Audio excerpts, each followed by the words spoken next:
Es un día más en el que el mundo está atento a lo que hace, a lo que dice Donald Trump, atentos a este anuncio de aranceles, mientras que lo que concierne a la guerra en Ucrania parece que hay un cambio de postura por parte del presidente de Estados Unidos. Escuchábamos amenazas este fin de semana, incluso decir el propio Trump que estaba enojado con Vladimir Putin, también con mensajes para Volodymyr Zelensky. Hablábamos la semana pasada de que Trump empezaba a perder la paciencia, ahora parece que incluso empieza a tirar la toalla. Javier, te quiero preguntar por esto. Ahora dice que no espera que se alcance un alto el fuego en los próximos meses. ¿Qué puede suponer esto para la guerra en Ucrania? Te quiero preguntar si vamos a ver o no una escalada y también por dónde crees que puede salir Donald Trump, porque es impredecible y claro, en un momento en el que además está frustrado, imagino que además es más peligroso.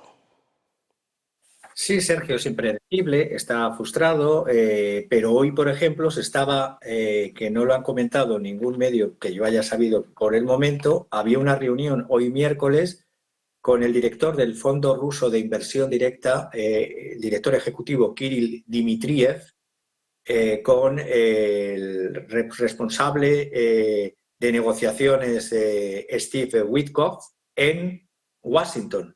No sé las resultas de lo que si sigue todavía la reunión o cómo ha terminado, pero era muy importante esta reunión por la personalidad que ha enviado Putin a Washington. Kirill Dmitriev aparte de ser el director ejecutivo que habla de business, de negocio del Fondo Ruso de Inversión Directa, es un hombre criado, educado en Estados Unidos. Es nacido en Kiev, por lo tanto, en la Ucrania, República Soviética, tiene 49 años.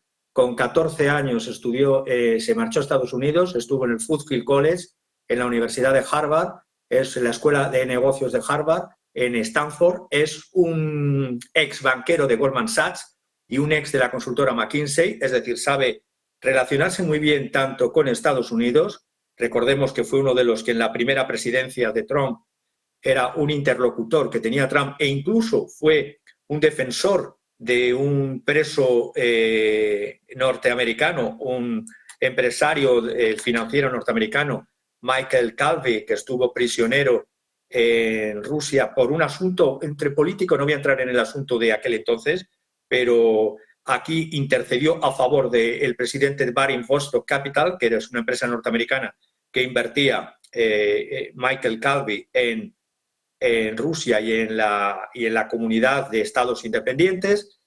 Kirill Dmitriev abogó para que le liberaron. Este hombre, Calvi, está ligado con su hermano, otro Kelvin Calvi, que es un republicano, a favor de conversaciones con Rusia y negocios nuevamente con Rusia. En estas negociaciones o conversaciones de hoy se iba a hablar, aparte de Ucrania, tengo los datos de que se iba a hablar de negociaciones sobre transacciones con Rusia, como ya la habían tenido en el primer mandato Trump de General Electric, Société Générale, de Fidelity Investments. Este hombre, Dmitriev, es un hombre visto, por así decirlo, bien por los financieros del Fondo Económico Mundial y por los grandes poderes económicos de Estados Unidos. Y es un interlocutor también válido para Oriente Próximo porque está condecorado con la orden Abdulaziz al-Saud y también con una orden máxima de Rusia, que es la Alexander Nevsky. Es muy importante porque además este hombre está casado con la mejor amiga de la hija menor de Putin, Katerina Tikhonova, y es una baza que hoy se jugaba en Estados Unidos de hablar de explotar el Ártico entre Rusia y Estados Unidos. Como Trump es un hombre de negocios y le interesan los negocios por encima de cualquier otra cosa y representa a muchos intereses, a veces contrapuestos, no sé hasta qué punto la reunión de hoy está resultando un avance o un retroceso, porque depende muy mucho de esta reunión de hoy en Washington, de Kirill Dmitriev con Steve Witkoff, de que esto tire para adelante o no tire para adelante el proceso de alto el fuego y de paz, porque significaría que volverían las relaciones comerciales en algo que ha señalado Dmitriev. Estados Unidos ha perdido en inversiones en Rusia desde su salida más de 300.000 millones. Tiene un paquete que ofrecerle a Putin frente a un Zelensky, que no tiene nada que ofrecer más que el acuerdo a ver si lo firma o no lo firma. Y aparte de estos 300.000 millones que han perdido Estados Unidos de empresas rusas, es que además estamos hablando de una persona que habla el lenguaje de Washington y de Wall Street y de los intereses comunes, por una parte de Putin y por otra parte por otra parte también de los empresarios de Estados Unidos. No sé cómo será la reunión hoy, no sé lo que habrá conseguido Kirill Alexandrovich Dmitriev, pero de lo que haya salido hoy hablaremos en los próximos días. Pues a la espera de esta reunión en la Casa Blanca, CBS News informaba sobre esta cuestión, esta reunión entre Dmitriev y Witkoff. Se hablaba de que comenzaba hace apenas unos minutos. De momento, vamos a contar una última hora que no es muy halagüeña para estas conversaciones, para estas negociaciones en Ucrania. Golpe de Trump a Rusia, nuevas sanciones. La Oficina de Control de Activos Extranjeros del Departamento del Tesoro de Estados Unidos acaba de anunciar que agrega a varios individuos, entidades, buques y eliminaciones vinculados a la campaña militar de Rusia en Ucrania como naciones especialmente designados, congelando sus activos. Las sanciones se han aplicado, entre otras, a 5 personas, 3 de Rusia, 1 de Afganistán y 1 en Irán, así como a 4 entidades, incluida AM Asia, M6 Ltd, con sede en Hong Kong, en medio de las negociaciones entre Rusia y Ucrania, en un momento en el que el foco está puesto en las conversaciones, también en las que se están produciendo ahora mismo en la Casa Blanca entre Witkoff y Dmitriev. Se produce este anuncio después de que Trump haya indicado que algunas de las sanciones contra Rusia podrían incluso levantarse como una herramienta para negociar un alto el fuego. Ayer se informaba de que Trump piensa que Putin intenta estancar las conversaciones para poner fin a este conflicto. Esta es la imagen ahora mismo de la Casa Blanca, con Trump perfilando los aranceles, pero también mandando este mensaje a Rusia, este mensaje a Vladimir Putin: nuevas sanciones vinculadas a Rusia, individuos, entidades, buques y eliminaciones vinculados a la campaña militar de Rusia. Se habla de 5 personas y 4 entidades. En medio de las conversaciones, aquí llega el golpe encima de la mesa por parte de Donald Trump. Paco, te quiero preguntar por esto. Precisamente estábamos hablando de cómo están las conversaciones, de que Trump empieza a tirar la toalla. Ahora vemos nuevas sanciones contra Rusia. No sé si es la mejor forma de negociar con Putin, con presión, con amenazas y ahora con sanciones. Es muy contradictorio todo lo que está haciendo la administración de Trump en los últimos tiempos, ¿no? Por un lado, expresó abiertamente su intención de llegar a un acuerdo para desbloquear el conflicto ucraniano, un acuerdo con Rusia. También parece que han negociado incluso levantar algún tipo de sanciones económicas relativas, por ejemplo, al intercambio de divisas y el sistema SWIFT, por ejemplo. Pero, por otra parte, da la de arena, ¿no? Como esto último que has anunciado, unas sanciones a una serie de personas relacionadas con el conflicto ucraniano de rusos. Trump está en un atolladero y, además, el problema de Trump ahora mismo es que tiene demasiados frentes abiertos. Por un lado, se ha empeñado en una guerra económica, fundamentalmente contra China, también contra los países de la Unión Europea en la política de aranceles, y esta es un arma de doble filo. Puede significar un impulso al comercio interno, pero también a la larga o a medio plazo e incluso a corto puede significar un debilitamiento de las exportaciones de Estados Unidos hacia otros países. Y, por otra parte, está provocando también que China actúe, ¿no? Como era de esperar, ¿no? China tiene también muchas cartas en su mano, muchas más que Europa, por supuesto, para hacer frente a una política de aranceles crecientes por parte de Estados Unidos, ¿no?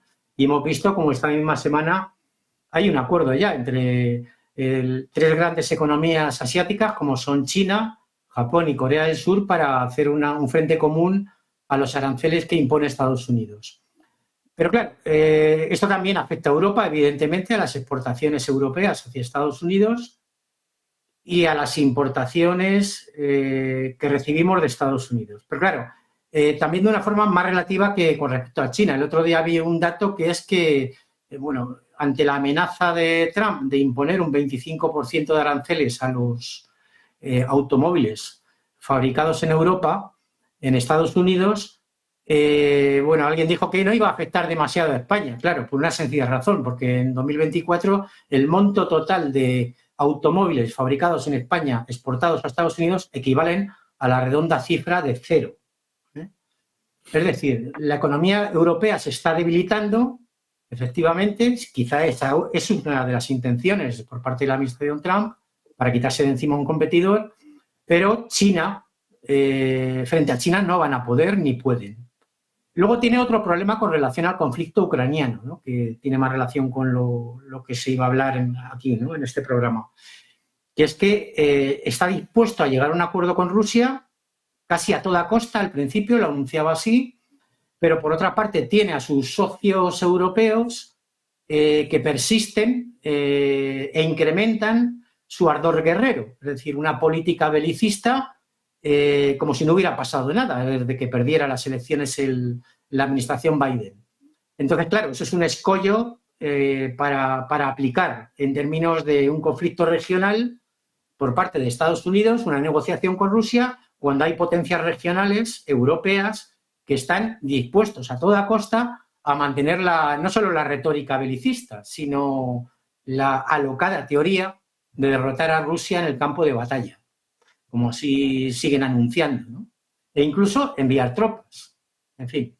Y por otra parte tiene otro escollo, que es el régimen de Kiev, que se ha visto envalentonado por estas posiciones belicistas de los gobiernos europeos, de la mayoría de los gobiernos europeos, y se ha tomado muy en serio el empeño de seguir la guerra contra Rusia hasta el último ucraniano.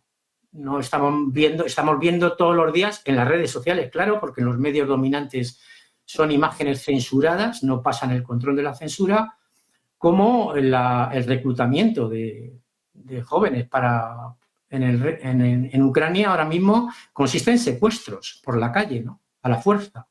Y como incluso hemos visto, también en las redes sociales, por supuesto que no en los telediarios, como hasta madres se autoinmolan delante de reclutadores o incluso en oficinas de reclutamiento porque acaba de morir su hijo en el frente.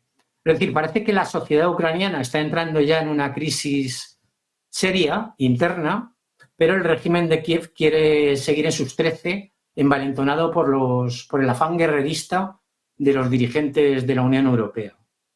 Y por otra parte tiene otro problema Trump, ¿no? Otro tercer problema, ¿no? En este atolladero, que es que Rusia no está dispuesta a alcanzar acuerdos que luego no se cumplen, porque ya tiene la experiencia, ¿no? Y no está dispuesta además por una sencilla razón, porque puede no estar dispuesta. Y puede no estar dispuesta porque tiene las cartas en su mano. Es Rusia quien está ganando la guerra sobre el terreno y quien tiene la iniciativa en el campo de batalla. Entonces, en este sentido, el atolladero ahora mismo de Trump en cuanto al conflicto ucraniano solo tiene una salida. Si realmente Trump está dispuesto a cerrar el capítulo del conflicto ucraniano y llegar a un acuerdo de paz, que es cortar los suministros al régimen de Kiev, de una vez por todas. Los suministros de armas, evidentemente. Y en ese sentido, acortar la guerra, no solo acortar la guerra, forzar tanto a los dirigentes europeos como al régimen de Kiev a aceptar un acuerdo que culmine en un proceso de paz que asegure la paz y la estabilidad en Europa, con garantías de seguridad para todos. Bueno, pues a la espera de ver cuáles son los planes de Donald Trump, esta semana decía que estaba enojado, luego también arremetía contra Zelensky, ayer la Casa Blanca decía que está frustrado, de momento, para intentar negociar con Rusia, a pesar de lo que está comentando ahora Paco, de la ventaja en el terreno, de quién tiene o no las cartas. Parece que la medida que están tomando, Cristian, te quiero preguntar por esto, es nuevas sanciones contra Rusia. La noticia acaba de salir hace escasos minutos, se habla de 5 individuos, 4 entidades. Te lo quiero preguntar a ti, ¿crees que es la forma de negociar con Vladimir Putin o se puede intensificar aún más el conflicto a pesar del acercamiento entre Rusia y Estados Unidos, que de por sí ya es una buena noticia, ¿no? Una noticia positiva? Sí, primero permíteme, por favor, Sergio, felicitarte como una de las caras de Negocios Televisión por los 2 millones de suscriptores. Creo que es un lujo este canal para la libertad en habla hispana. Dicho esto, creo que sí, si bien no parece ser una de las mejores formas como para iniciar o como para proseguir este diálogo que es auspicioso y yo creo que es muy, nos permite ser prudentemente optimistas. Esto de nuevas sanciones no parecería ser lo más apropiado, pero también hay que tener en cuenta algunas cosas que mencionaba Paco, y es este equilibrio que de alguna manera tiene que hacer Donald Trump hacia adentro de los Estados Unidos y también con los socios o ex socios europeos, ya no sabemos cómo calificarlos, ¿no? Porque dadas las ínfulas guerreristas que muestran, realmente yo creo que también tiene que hacer un poco de equilibrio, mostrando alguna actitud confrontativa con Moscú como para contenerlos.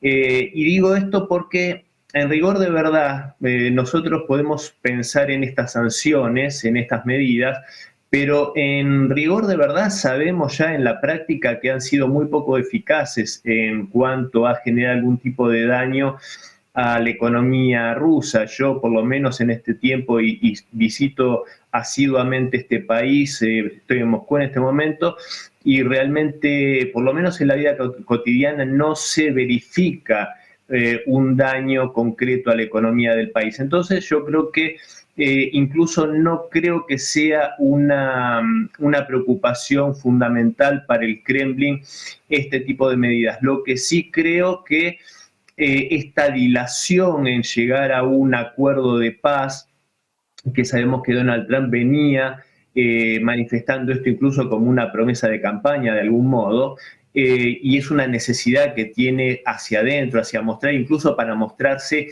en la política interna como totalmente separado, ¿no? Esto de disociar su presidencia de esta guerra proxy que sí inició los Estados Unidos. Paradójicamente sabemos que en este momento, en esta guerra de desgaste que hace por lo menos 2 años y medio que inició Rusia después de la primera etapa de la operación militar especial, esta dilación hoy en día es mejor, digamos, para Rusia porque está ganando, lo vemos en el frente, en todos los frentes, está ganando mejores posiciones, está tomando nuevos territorios no solo en el Donbass, sino en otras de las nuevas regiones. Entonces yo creo que en definitiva estas dilaciones no son contrarias a los intereses de Moscú y paradójicamente también los guerrillistas europeos parecen querer mantener esta situación, sin duda con la esperanza de arrastrar a los Estados Unidos una posible futura confrontación a mayor nivel en el escenario bélico, que creo que sin duda es algo que Trump busca evitar.